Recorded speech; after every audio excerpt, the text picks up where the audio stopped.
of Black icons like our dear sister here. Who's this, family? Who's this?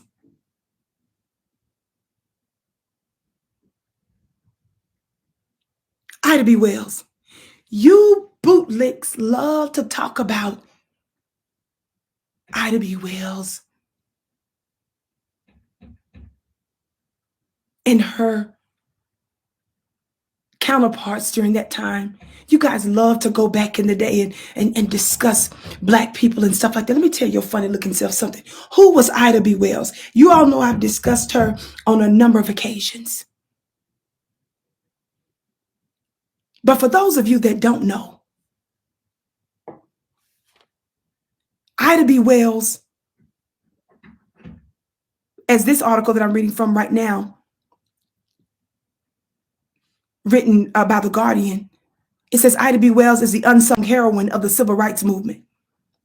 What was her primary job? She was a part of the Black media.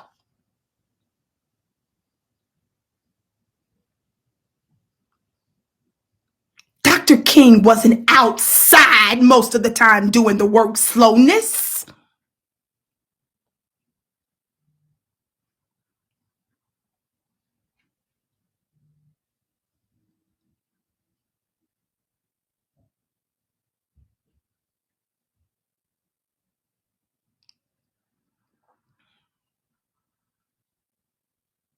Wells was galvanized to count, investigate, and report lynchings in America as no one had done before.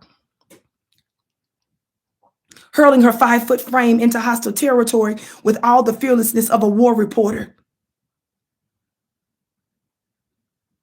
For centuries, she had languished as an unsung heroine, overshadowed by more familiar giants of the civil rights movement. In recent years, her crusading activism and muckraking techniques are being rediscovered.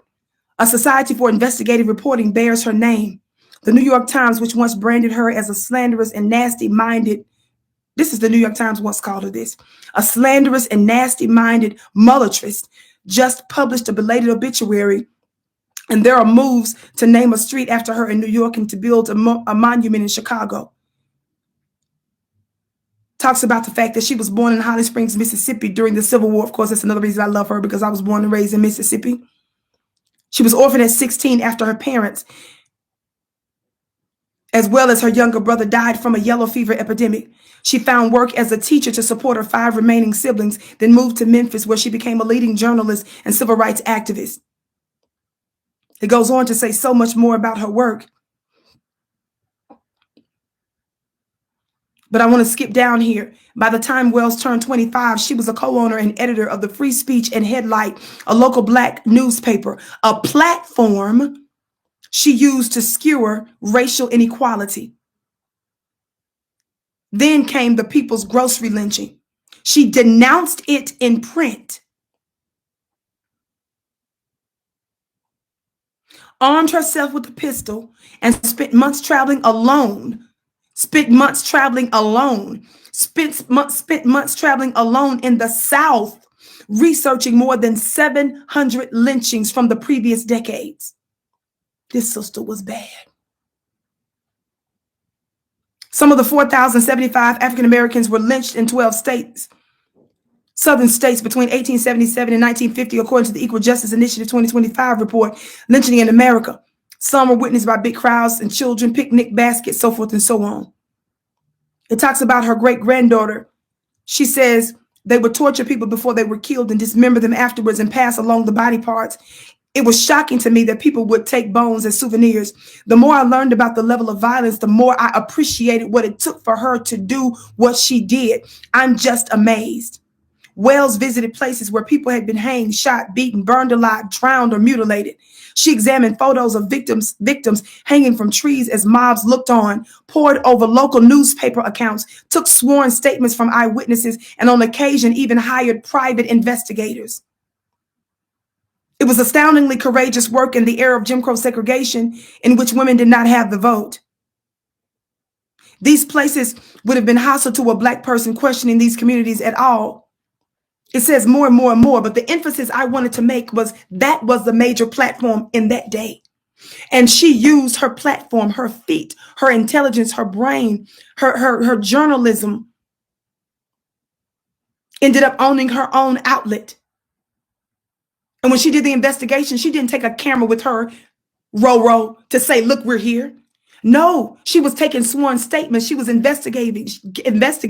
She was pulling documentation together so that she can compile it and report it in her newspaper. That shaped the consciousness and educated the people. She was so powerful. Let me show you what the real work is. They tried to assassinate. They put a bounty on her head.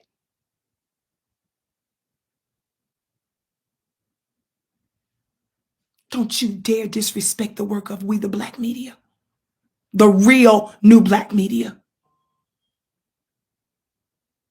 And the reason you all hate us so is because you know that you failed to educate the people. You've failed. Talk black to me.